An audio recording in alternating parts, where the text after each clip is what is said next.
Toma ela nas tuas mãos, usa ela poderosamente, dê ela toda a sabedoria, toda a inteligência necessária para transmitir a tua palavra aos nossos corações. E nós, como uma terra fértil, vamos produzir segundo a tua palavra que será ministrada. Pai, nós sairemos daqui restaurados, fortalecidos e direcionados para o mês de novembro, para vivermos o sobrenatural do Senhor. Nós oramos em nome de Jesus, te entregando toda a honra e toda a glória, desde agora e para sempre. Amém e amém, Senhor Jesus. Amém. Aleluia. Glória a Deus.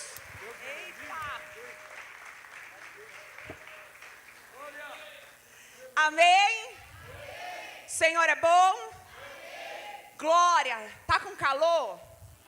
Não é isso, é para você ver que tu não nasceu pro inferno, entendeu? Tu passa bem longe de lá, porque lá é pior, viu? Aleluia. Glória. Abre a tua Bíblia no livro de Cantares, capítulo 2.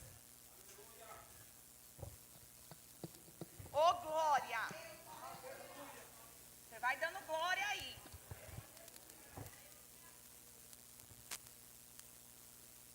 Aleluia. Achou? Tá aí, ó, acha Salmos. Eu sei que é um livro que é um pouquinho não usado. Se você for andando um pouquinho para frente de Salmos, você vai encontrar Cantares. Cantares é um livro apaixonado, classificado teologicamente como livro erótico. Olha que loucura. É na Bíblia, dentro da teologia. Porque ele fala de amor, na sua forma mais pura. Ele fala para nós sobre uma intimidade com selo de santidade. Teologicamente, um livro dos apaixonados.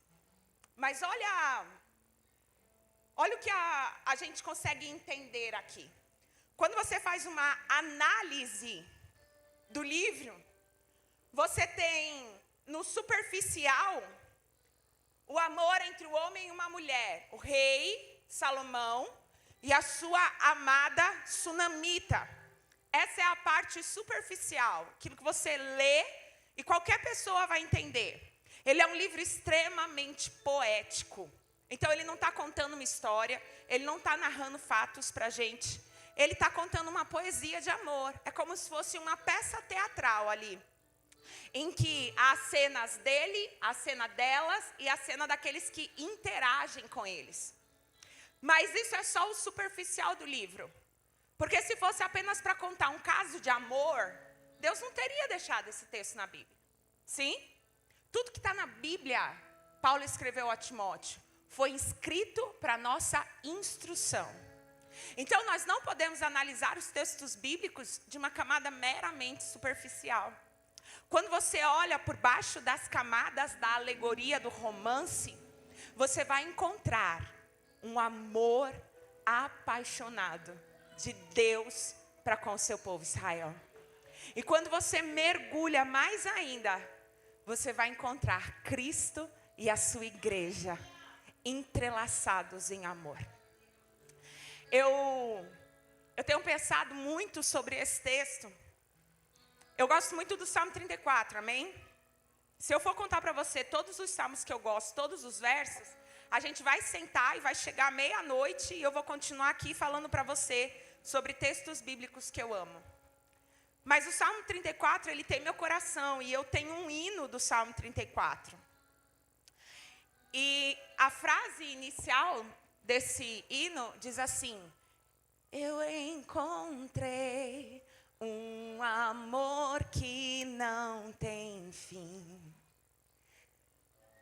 tão paciente e misericordioso, nunca falha, nunca muda, continua a me amar. Nunca falha, nunca muda, continua a me amar. Eu encontrei um amor que não tem fim, tão paciente e misericordioso, nunca falha, nunca muda, continua a me amar. Nunca falha, nunca muda, continua a me amar. E eu tenho meditado muito sobre esse louvor durante essa semana. Eu não sei você, mas eu tenho o costume de, quando eu estou muito tempo parada, eu pego sempre uma caneta e começo a rabiscar. Se você abrir minha Bíblia, a minha bolsa, vai ter sempre um papel. E se eu ver um papel perdido com a caneta do lado, eu estou riscando. E normalmente eu estou escrevendo o que eu estou pensando. E eu tenho escrito muito sobre isso.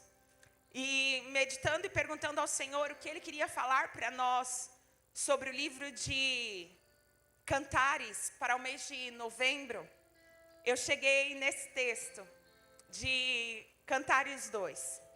Nós vamos ler o versículo 8, para nós entendermos algumas coisas que Jesus tem para nós, para novembro e para esses dias, amém? Cantares capítulo 2, versículo 8, vai dizer assim: estou ouvindo a voz do meu amado, ele vem depressa, descendo as montanhas, correndo pelos montes. O meu amado é como uma gazela, é como um filho de uma corça. Quando a gente olha isso, isso é poema, sim? Porque ela está dizendo que o amado é uma gazela. Tu já viu uma gazela? Se a gente pensar que ela está comparando o amado dela a uma gazela, a gazela tem um andar gracioso e ágil. Não se embaraça pelo caminho, não tropeça. Mas não é um animal bonito, irmão. Aí tu olha e diz, o meu amado vem depressa como a corça e a gazela, preparados para andar sobre obstáculos. Não vê nenhum tipo de obstáculo para chegar onde precisa chegar. Então, quando a gente começa a olhar esse texto no livro de Cantares, no versículo 8 e 9, ela está dizendo, eu estou ouvindo a voz do meu amado, e ele vem depressa. E ele vem sem que nenhum obstáculo impeça. Ele vem com uma agilidade que é impossível de impedir que ele chegue até mim. Não existe nada que vai dificultar a chegada dele. Não existe nenhum tipo de impedimento que vai privá-lo de chegar até mim. O meu amado vem depressa e ele é poderoso para andar em qualquer lugar, porque ele tem um objetivo. Ele está vindo até mim. Olha que coisa poética.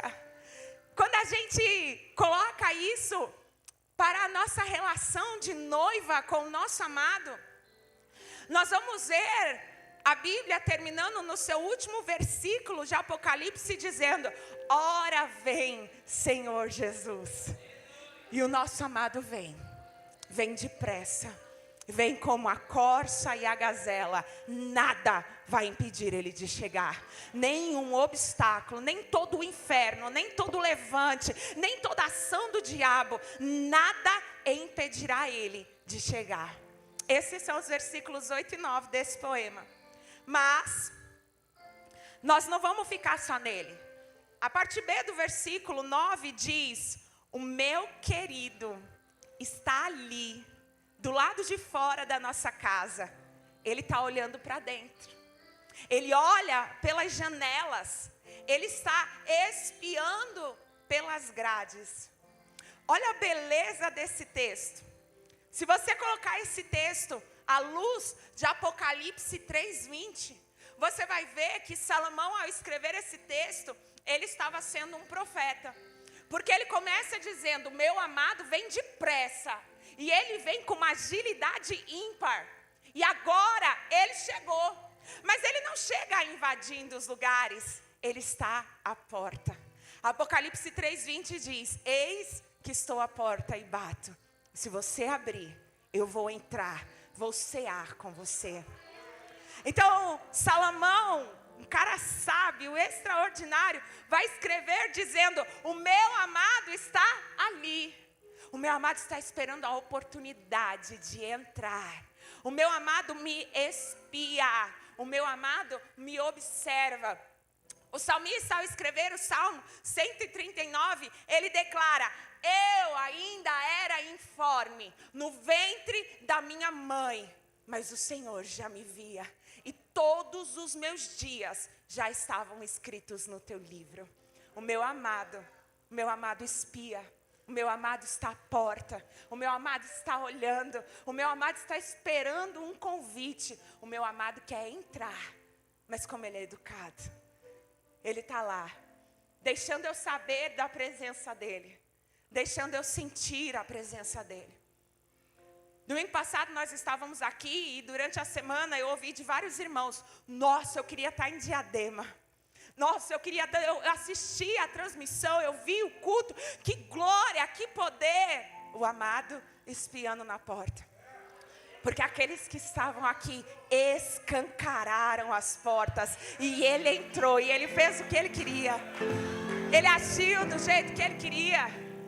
Ele não precisou que ninguém abrisse um texto e ministrasse, porque ele ministrou o coração de cada um de nós de forma particular e peculiar, de tal forma que nós saímos daqui transbordando da presença. E se alguém dissesse qual foi o texto que foi ministrado, era o que eu precisava. Eu precisava ouvir aquilo que ele me disse no meu íntimo. E é isso que a amada está declarando aqui nessa peça teatral. O meu amado está me espiando. O meu amado deseja. O meu amado quer entrar. Mas eu escolho. Eu escolho se eu vou deixar ou não ele entrar. Quando a gente fala sobre o tema desse mês, irmãos, desse ano, desculpa. Nós estamos vivendo debaixo de um texto bíblico de 1 Reis, capítulo 17, versículo 16, que diz que o azeite não ia faltar, a farinha não ia faltar, porque isso foi o que Deus disse. E nós declaramos e temos dito isso para que a nossa alma acredite: esse é o ano de viver o sobrenatural. Hoje nós viemos consagrar ao Senhor o mês de novembro. Eu quero dizer para você, você vai chegar em novembro e você tem duas escolhas. Ou você vai dizer: o meu amado está à porta, o meu amado me espia. Ou você vai poder declarar: o meu amado já entrou, o meu amado já está aqui. Eu vivi com ele todos esses dias, eu desfrutei da presença e da companhia, eu fiquei com ele, eu estou embriagada. O versículo 1 desse texto diz: ele é a rosa de Saron, o lírio dos vales. Num deserto, rosas são preciosas demais. Num deserto, ao se falar de perfume, tem um preço caríssimo. Para ser transportado, na época da Bíblia, os perfumistas colhiam as flores, prendiam na barriga dos seus camelos, dos seus dromedários, e atravessavam o deserto para levar a encomenda das flores, porque a barriga deles era o lugar mais fresco para ser transportado. Quando se produzia um perfume, ele era caríssimo. A Bíblia fala de um nardo puro, que é um perfume fabricado, que custava um ano inteiro de trabalho. E esse texto começa dizendo: o meu amado é como a rosa de Saron, é como o lírio dos vales. E a gente vai ver, durante a narrativa de Cantares, ela falando do perfume dele, e ele falando do perfume dela, até que eles chegam num clímax, em que ela tem o cheiro dele, e ele tem o cheiro dela. É isso que Deus quer, entrar, até que eu e ele tenhamos o mesmo cheiro, o mesmo perfume, até que sejamos parecidos. Esse é o desejo de Jesus com a igreja.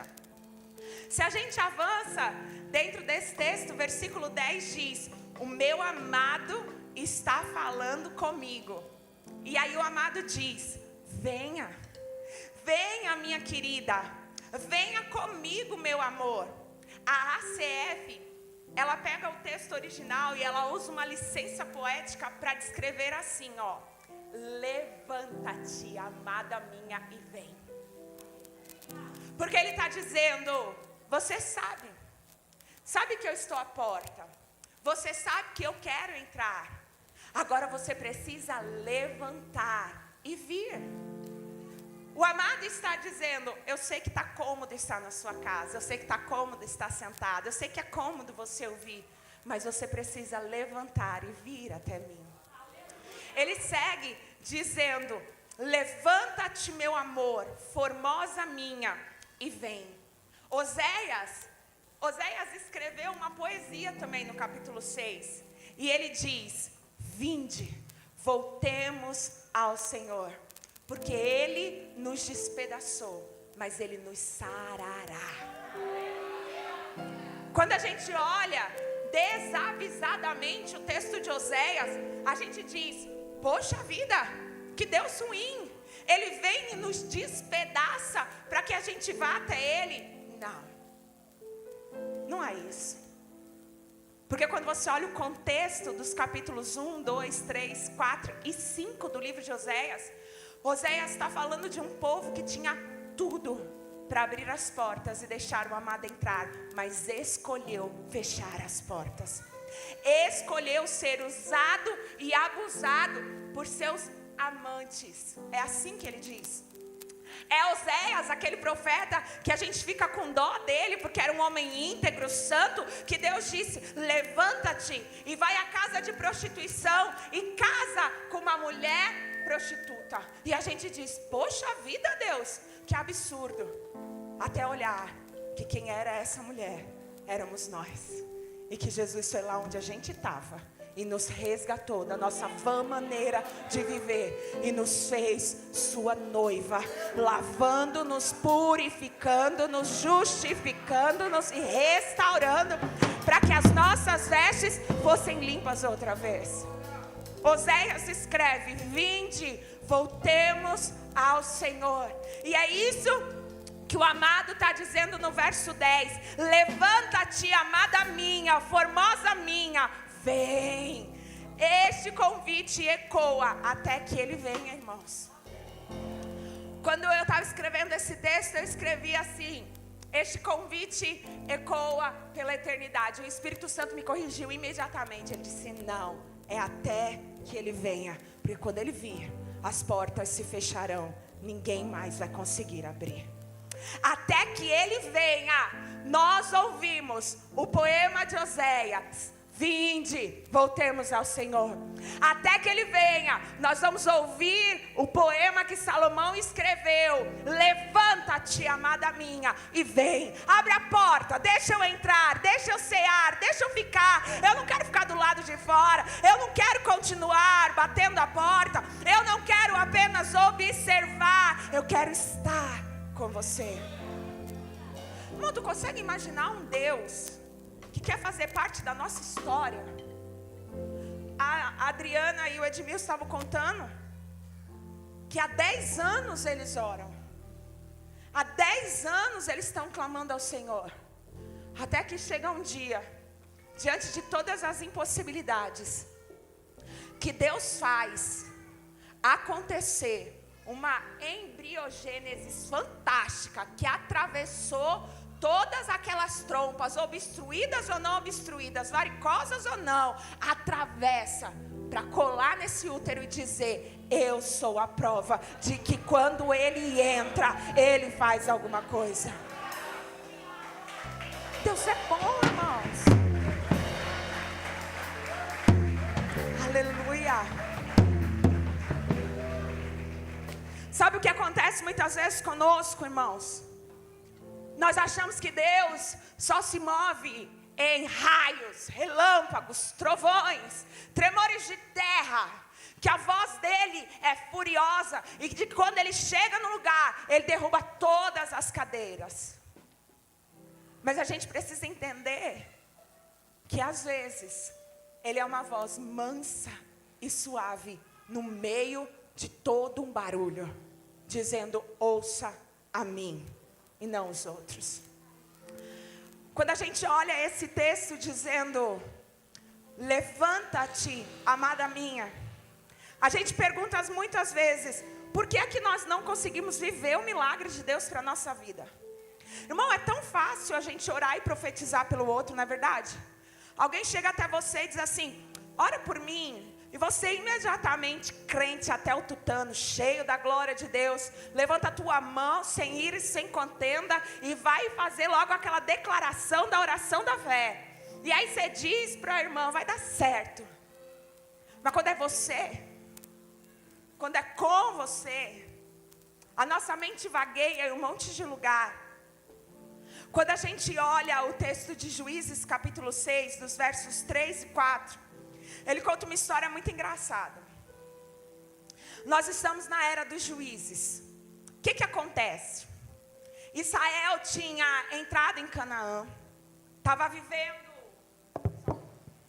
o melhor de todos os tempos, tinha limado todos os seus inimigos, vivido de uma forma grandiosa, poderosa, extraordinária.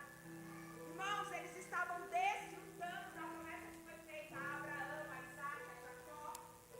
Eles agora estão vivendo o que gerações sonharam. Eles estão vivendo uma promessa que durante 430 anos um povo no Egito esperou. Eles estão vivendo e a gente pensa: uau, vai ser uma geração extraordinária. Mas a Bíblia diz que quando Josué morre, que quando os líderes que estavam com Josué morrem, o povo começa a fazer o que quer. Ele diz: porque não havia rei na terra de Israel, cada um fazia o que queria. Então o povo começa numa idolatria, numa mistura, numa bagunça. E por conta disso, as malignidades e maldições vêm. E quando a coisa aperta, eles clamam a Deus, e Deus levanta um juiz que os livra. E o tempo em que esse juiz fica vivo, eles celebram e adoram o Senhor. Mas basta o juiz morrer, que as coisas voltam a acontecer do mesmo jeito. Quando a gente chega no capítulo 6, o texto conta para nós de um povo chamado Midianitas. Irmãos, os midianitas perseguiam Israel. Mas a perseguição deles era uma perseguição performática. Porque eles não impediam Israel de arar a terra. Eles não impediam Israel de semear. Eles não impediam Israel de regar. Eles não impediam Israel de ir lá adubar, tirar as plantas malignas, arrancar o que não era bom. Cuidavam da sua lavoura todo o tempo da colheita. E os midianitas não se mexiam. Mas o versículo 4 diz que quando chegava o dia da colheita, os midianitas vinham de assalto sobre a terra como um bando de gafanhotos e roubavam tudo que tinha sido produzido, bem como o gado, os jumentos, os bois e os carneiros, deixando Israel na pobreza, na miséria, na destruição. Esse texto ensina para nós que muitas vezes o inimigo não vai te impedir de arar a terra. O inimigo não vai te impedir de orar, de buscar o Senhor. O inimigo não vai te impedir de gerar um milagre. Mas ele está só à espreita. Porque quando você está na iminência da colheita, ele então vem com tudo contra a tua vida. Mas o amado está dizendo: levanta, amada minha, e vem. Porque se você deixar eu entrar, eu guardo a sua lavoura. Eu garanto a colheita. Os roubadores não entrarão, não destruirão o teu trabalho. Eu garanto a você a vitória. E o texto continua dizendo para nós assim: o inverno já passou, a chuva cessou, as flores aparecem no campo, é tempo de cantar, porque ouve-se nos campos o canto das rolinhas, os figos estão começando a amadurecer e já se pode sentir o perfume das parreiras em flor. Vem, meu amor, vem comigo, vem viver isso, vem desfrutar da alegria da colheita, vem desfrutar das respostas da sua oração. Vem, amada minha, viver tudo aquilo que você sonhou que um dia viveria, porque esta é a estação ação. O tempo de cantar chegou. Desfrute. Irmãos, Deus nos convida a esse lugar. Porque nós estamos gastando as nossas vidas desde novembro para declarar sobre a sua vida: esse é o ano de viver o sobrenatural. Esse é o ano de viver o que você nunca viveu. Esse é o ano de a crise bater lá fora, mas aqui dentro você experimentar o extraordinário. E tem muita gente dizendo: ó vida, ó ano, ó azar. Acontece na vida dele, mas não acontece na minha. E o texto está dizendo: o inverno já cessou, a chuva já passou, as flores já começaram a brotar, já se sente o cheiro do perfume. Este é o tempo de cantar, este é o tempo de viver a intimidade que só aqueles que abriram a porta podem experimentar. Esse é o tempo. Levanta, amada minha. Levanta, amada minha. Aleluia. Aleluia.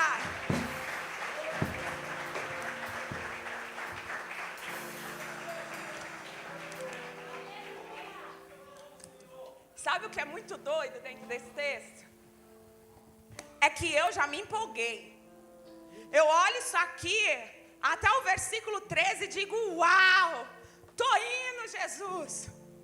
Cantamos aqui semana passada: e daqui a 1 milhão de anos eu ainda estarei apaixonada por Ti. Nós declaramos: o fogo em Teus olhos me fez apaixonar. Nós dissemos: eu estou à espreita. Nós dissemos: tem uma grande expectativa, Senhor. Ora vem, Maranata. Mas isso não pode ser só um discurso. Porque o amado acabou de dizer: levanta e vem, já declarou todas as coisas boas. Mas olha o que o versículo 14 diz: você está escondida como uma pomba na fenda de uma rocha. Irmão, a glória está se manifestando, a unção de Deus está caindo, a glória, o Shekinah está enchendo todo mundo. Mas você insiste em ficar escondido com medo do que Deus pode fazer em você e através de você. Ele está dizendo: levanta, amada minha, e vem, porque esse é o tempo. E nós insistimos em estar assustadas como pombas escondidas numa fenda da rocha, enquanto o amado diz: vem, levanta, vem comigo, fica comigo, anda comigo, vamos, vai dar certo, eu estou com você. Olha o que o texto bíblico vai dizer. Nós vimos a irmã declarando Isaías 43. Quem impedirá o agir de Deus? Irmão, se Deus disse alguma coisa, Ele garante.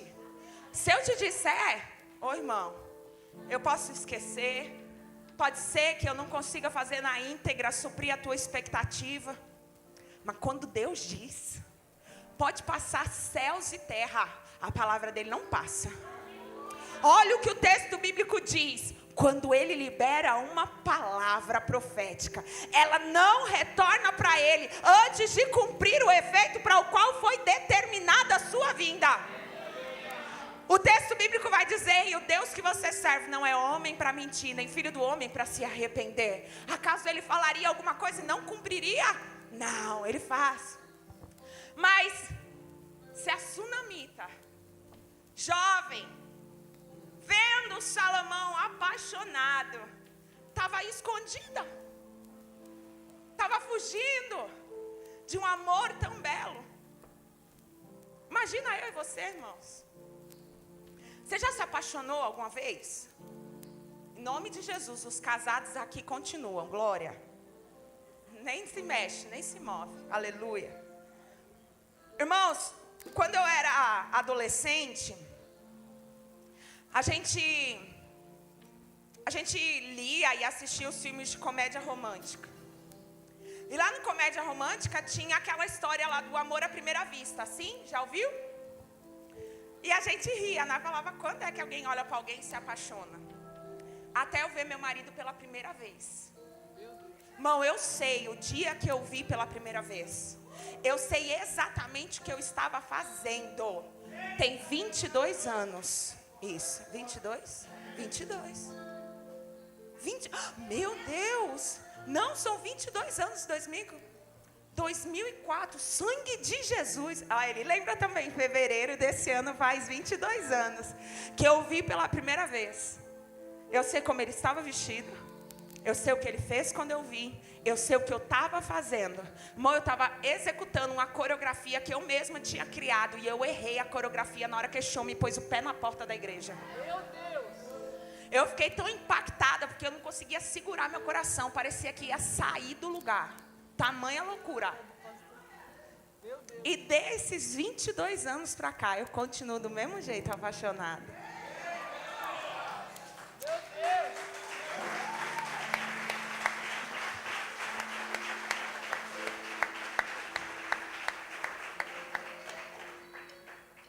Se você me perguntasse ou me dissesse 22 anos que eu casaria, que eu teria filhos, que Deus ia mudar totalmente minha vida, que eu ia abrir mão dos meus sonhos por amor ao Senhor, para viver uma vida louca do lado de um doido, porque para crer num doido tem que ser mais doido que ele. Deus nos fez doido, irmão. Se Deus precisar de 2 doidos na terra, pode olhar para nós, que nós estamos aqui à disposição. Eu jamais acreditaria. Mas a certeza de um sentimento que não é palpável nos fez chegar até aqui. Nós demos as mãos, estamos de mãos dadas até hoje. E isso em algo que é físico. É uma loucura tão grande, irmãos, que quando meu marido está em guerra, eu sinto a mesma opressão. Se acontecer qualquer coisa que o leve a orar em espírito, eu sou direcionada no mesmo instante a orar no mesmo espírito.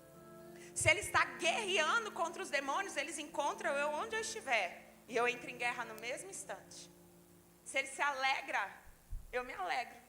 E se ele sente a glória de Deus, eu sinto a glória de Deus.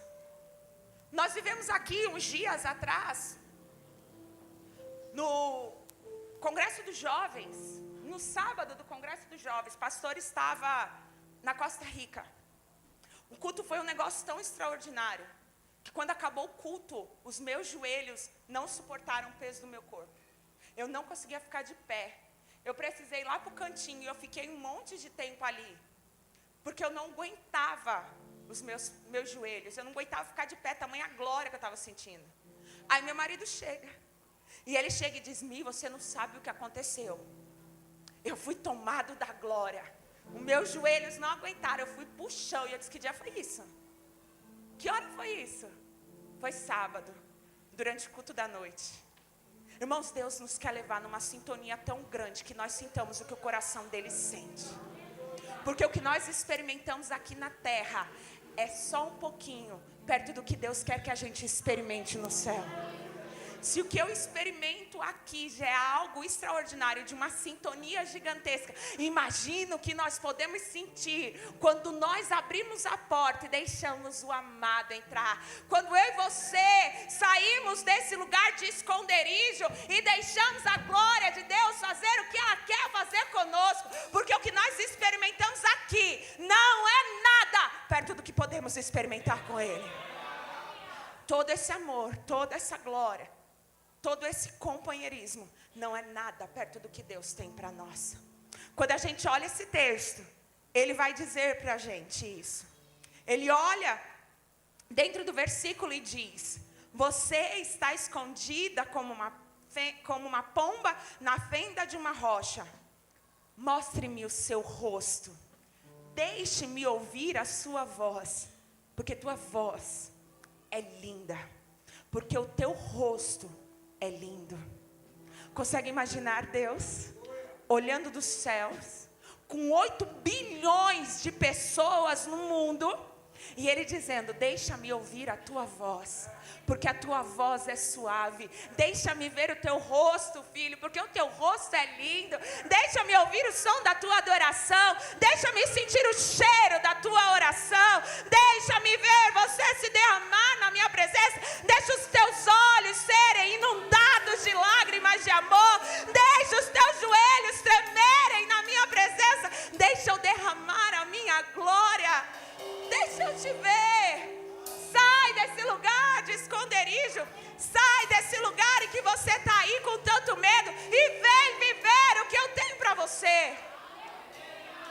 que Deus tem para você é especial para você. Você pode conhecer o testemunho de um monte de gente. Você pode ter ouvido de experiências extraordinárias de um monte de gente. Mas o que Deus tem para você é especial e inédito na tua vida. É um lugar em que você vai chegar e vai dizer: uau! Se eu soubesse que era tudo isso, eu já tinha subido para cá antes. Abre a porta. Deixa ele entrar, sai desse esconderijo, mostra-te para Deus, diz: Senhor, eu não sei o que fazer, eu não sei como fazer, mas eu estou aqui, Senhor, deixa-me experimentar a tua glória, deixa-me viver o que o Senhor tem para mim. E esse texto termina com uma advertência.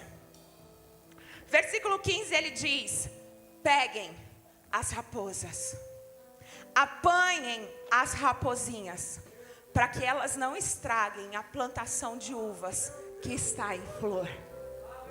Já está tudo pronto. Já tem uma colheita poderosa. Já tem um sobrenatural e uma intimidade com o Pai, com o Filho e com o Espírito Santo te aguardando. Não permita que os midianitas, que as raposas, que as raposinhas, que a tua timidez, que o teu medo arranquem você desse lugar de colheita. Não permita que nada te paralise. Se alguém do teu lado ficar te segurando dizendo: nossa, mas será que é para você? É para mim, porque Deus disse que é para mim. Se alguém quiser te impedir de experimentar, irmão, a Bíblia vai dizer para nós que o céu é tomado à força e só quem se esforça se apodera dele. O céu não é para amadores, nem para pessoas que ficam chorando, escondidas no canto. O céu é para gente ousada. O céu é para gente que sabe que não consegue sozinho. O céu é um lugar para pessoas que se levantam e dizem: eu não sei como, eu não sei quando, eu não sei aonde, mas eu quero dizer para o Senhor: eu já saí desse lugar de esconderijo, eu já escancarei a porta, eu estou aqui. Vem, amado meu, vem depressa, porque eu estou te esperando. Aleluia! Aleluia! Oh, glória! Consegue se pôr de pé? Poderoso Deus! Cantares, capítulo 2, versículos de 8 a 15. São um convite do seu amado. Hoje Ele não está te chamando de filho. Hoje Ele está te dizendo: vem, amada minha, levanta-te. Vem, amada minha, porque o tempo de cantar chegou. Eu quero declarar para a tua vida, para o mês de novembro, quando você chegar lá, você vai olhar para trás e vai dizer: vem depressa, amado meu, porque as portas estão abertas para ti. Vem depressa, amado meu, porque eu tenho grande expectativa de tudo que o Senhor ainda tem para fazer. Porque esse é o Deus que servimos. Oh, glorioso Jesus, nós oramos diante da tua presença, debaixo da tua soberana e poderosa palavra. Oh, nós ouvimos, e ela é viva e eficaz. Eis-nos aqui. Nós nos levantamos, amado. Nós abrimos a porta, amado. Pode entrar. Entra, Senhor. Nós saímos do esconderijo. Nós saímos do lugar de timidez. Nós dizemos não ao medo. Nós declaramos: o Senhor não nos deu espírito de medo, mas nos deu espírito de ousadia e fé. Nós estamos cheios de ousadia diante da tua presença para desfrutar o que o Senhor tem para nós nesta estação. Não há medo, porque nós estamos com o amado. Não haverá frustração, porque os nossos olhos estão nele. Não haverá tristeza, porque chegou a hora da colheita. Aleluia! E ele diz: este é o tempo. Este é o tempo. Em nome de Jesus. Em nome de Jesus. Você consegue dar uma salva de palmas ao Senhor?